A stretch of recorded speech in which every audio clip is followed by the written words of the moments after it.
કેમ છો? આપ સૌ મજામાં હશો?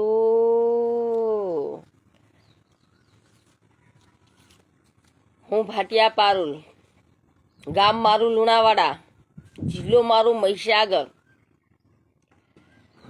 હવે સરકાર દેશમાં આરટીઆઈ માહિતીનો હક નાગરિક જોડે છીનવશે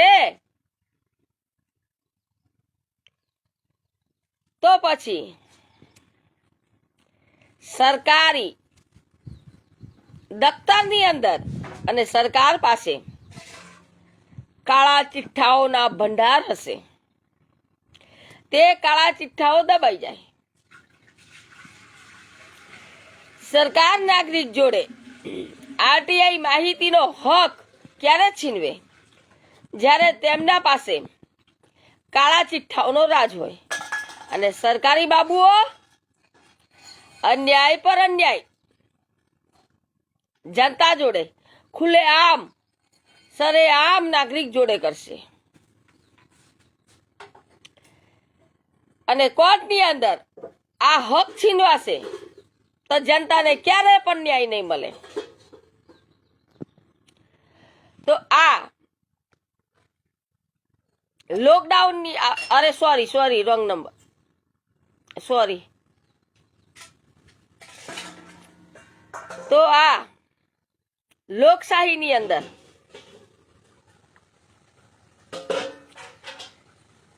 જનતા જોડે આ ન્યાય થાય છે તો લોકશાહી શાની? જો જનતાનો હક છીનવાતો હોય આરટીઆઈ માહિતી સરકાર જોડે ન માગવી, સરકારી બાબુઓ જોડે ના માગવી,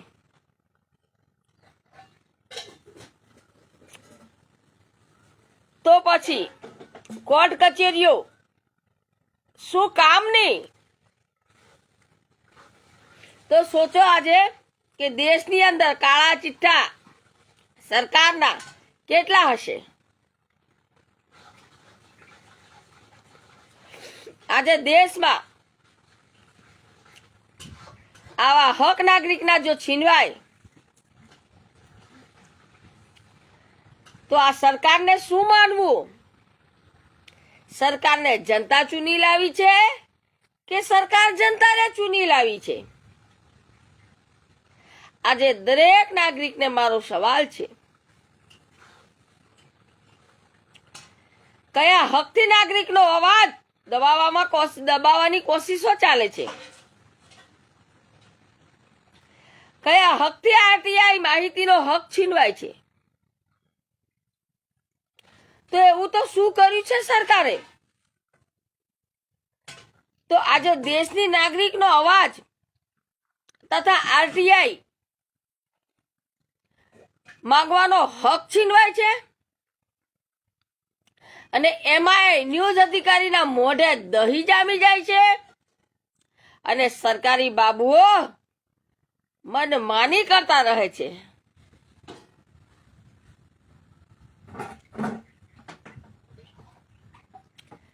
આ વાત પર જનતાની કેટલી રાય છે તે કોમેન્ટમાં જણાવજો.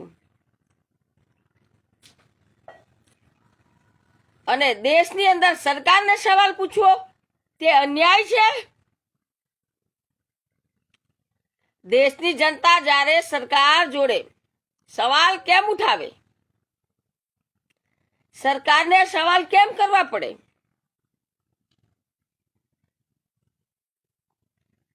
આજે મારો સવાલ તમામ અધિકારી બાબુઓને છે, સરકારી તમામ અધિકારી બાબુઓને છે.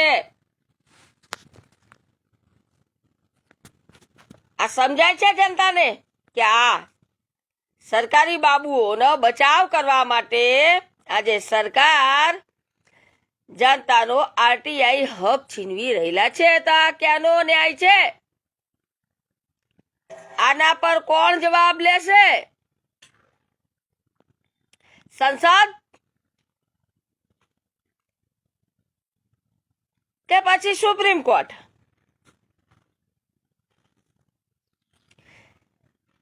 જો દિલ્હીના સંસદમાં આના જવાબ લેવાશે કે પછી સુપ્રીમ કોર્ટમાં આના જવાબ લેવાશે? સરકારી બાબુઓ ભૂલ કરે, સરકારી બાબુઓ મનમાની કરે તો આ દેશની અંદર સરકારી બાબુ ફાળવવાની જરૂર શું છે?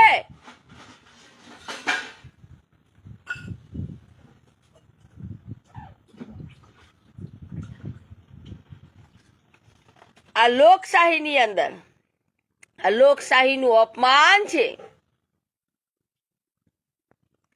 આ દેશને નાગરિકના અવાજ ઉઠાવવાનો હક છીનવાય છે. આ કયા કાયદાનું અમલ છે? એવું તો શું કરે છે સરકાર આ દેશની અંદર?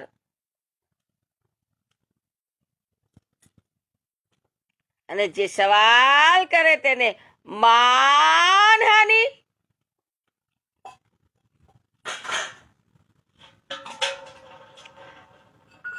આ ચૂંટણીના ટાઈમે મારે મજબૂર થઈને આ વિડીયો બનાવવો પડે છે. આ આચાર સંહિતાના ટાઈમે મારે આ વિડીયો બનાવવો પડે છે. હવે બહાનું મળશે કે આચાર સંહિતા છે.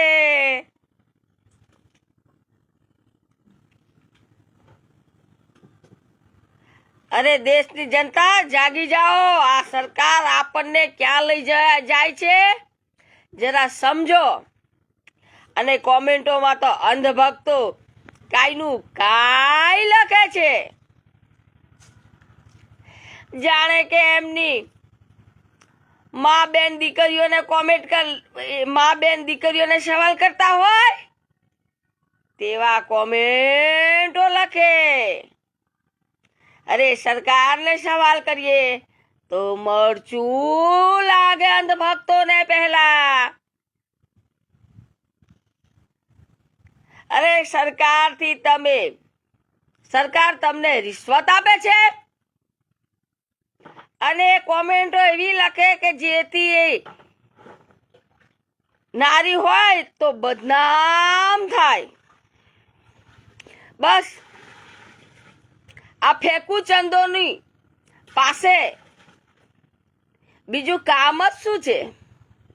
એક તો દેશમાં દલાલીઓ કરવી, એક તો મોટી વાતો ફેંકવી અને નારીઓના શોષણો કરવા કે બદનામ કરવા. આ સિવાય કઈ ધંધો છે આ લોકો પાસે? અને જેને પણ મને ખોટી કોમેન્ટો લખવી હોય હું જાહેરમાં ચેતવણી આપું છું, ધમકી નહીં, ચેતવણી આપું છું કે જાહેરમાં કોમેન્ટો મને લખવી હોય તો તમારી પાસે પુરાવા હોય, મુદ્દાઓ હોય તો જ ખોટી કોમેન્ટ લખજો.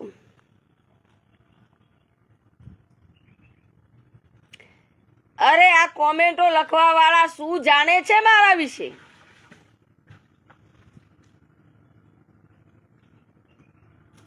શું કોમેન્ટો મને ખોટી લખનારાઓ તમને મોદી સત્તા શાસનમાં બદનામ કરવા, નારીને બદનામ થાય, નારી જોડે રેપ બલાત્કાર થાય, નારીઓના શોષણો થાય, નારીઓની હત્યાઓ થાય, આવા તમને શું કમિશનો મળે છે?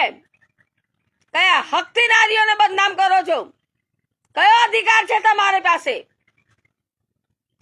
કયા સત્તાનો અમલ કરો છો તમે? કોઈને બદનામ કરતા પહેલા સોચ્યું છે કે તમારા ઘરમાં પણ મા બેન દીકરીઓ છે?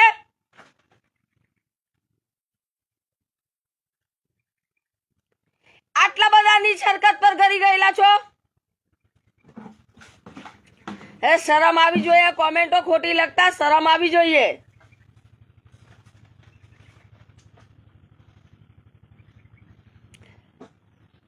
એમાં સરકારને સવાલ કરીએ, અંધભક્તોને મરચા લાગે.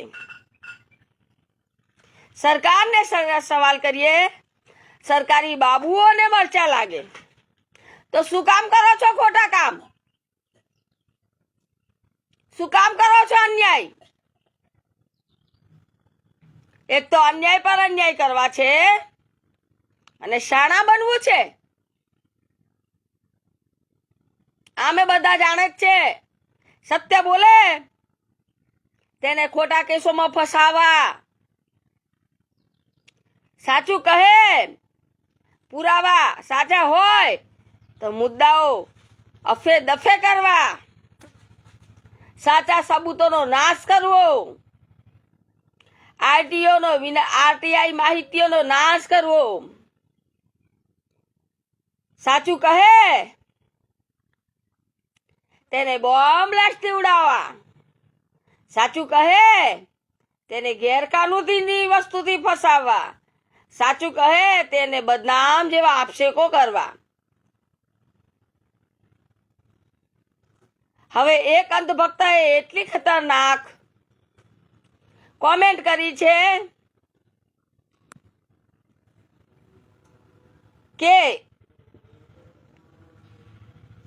તમને મારે કહેવું શું? અરે મોદીજીની એટલી બધી પરવા હોય તો બીજાની બેનો દીકરીઓને બૈરી બનાવી, એના કરતા તમારી જ બેન દીકરીઓને બૈરી બનાવી દો ને તમારા બૈરા સોંપી દો.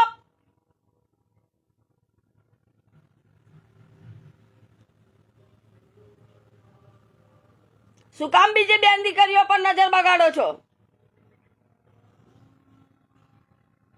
દેશની અંદર બસ આ ધંધા કરવા તમને મૂક્યા છે.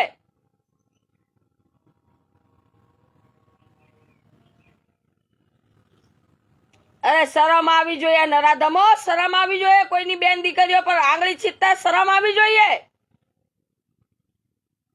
આજે સરકારને સવાલ કરતા હોય તો તે મજબૂરીથી કરતા હોય. સરકારને સવાલ કરવા માટે લાચાર કરવામાં આવતા હોય ત્યારે કરે છે, કેમ કે ન્યૂઝ અધિકારીના મોઢે દહીં જામી જાય છે. રિશ્વતખોરો છે, અરે વેચાયેલા પત્રકારો છે. સાચું બતાવતા પૂછડી પટ પટ પટ પટ પટ થાય છે. કાયદાની માં હવામાં ખોવાય છે અને સરકારી બાબુઓ અન્યાય પર અન્યાય કરે છે. ક્યાં મરી ગયા તમે? ત્યાં અવાજ ઉઠાવો ને, ત્યાં કહેવા જાવ ને ખોટી કોમેન્ટો કર્યા વગર. અને એથી વધારે મોદી સાહેબ નું ચચરતું હોય તો જાઓ દિલ્હી સત્તા શાસનમાં, ગૃહ મંત્રાલયમાં જાઓ.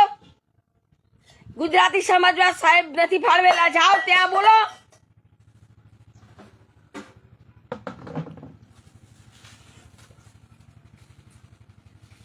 ત્યાં તો મોઢે દહીં જામી જશે, કેમ કે સાહેબની દલાલી કરે.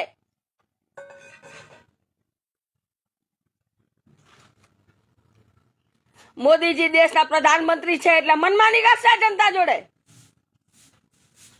મોદીજી દેશના પ્રધાનમંત્રી બનાવ્યા છે એટલે મન ફાવે તેવા કાયદા બનાવશે, મન ફાવે એવું જનતાને પરેશાન કરશે. અરે આરટીઆઈ છીનવવાનો સરકાર પાસે કોઈ હક નથી અને આ હક છીનવાશે ને તો જનતા રોડ પર નાચશે. આ સરકારી બાબુઓ અન્યાય પર અન્યાય જનતા પર કરશે અને આવા અંધભક્તો જે બલાત્કારીઓ તમારા ફાયદા ઉઠાવશે, આ નારી જાતોને જીવવું હરામ થઈ જશે. મને કઈ કરે કરાવે તેના જવાબદાર આજ મોદી સત્તા શાસન રહેશે. જય હિન્દ, જય ભારત.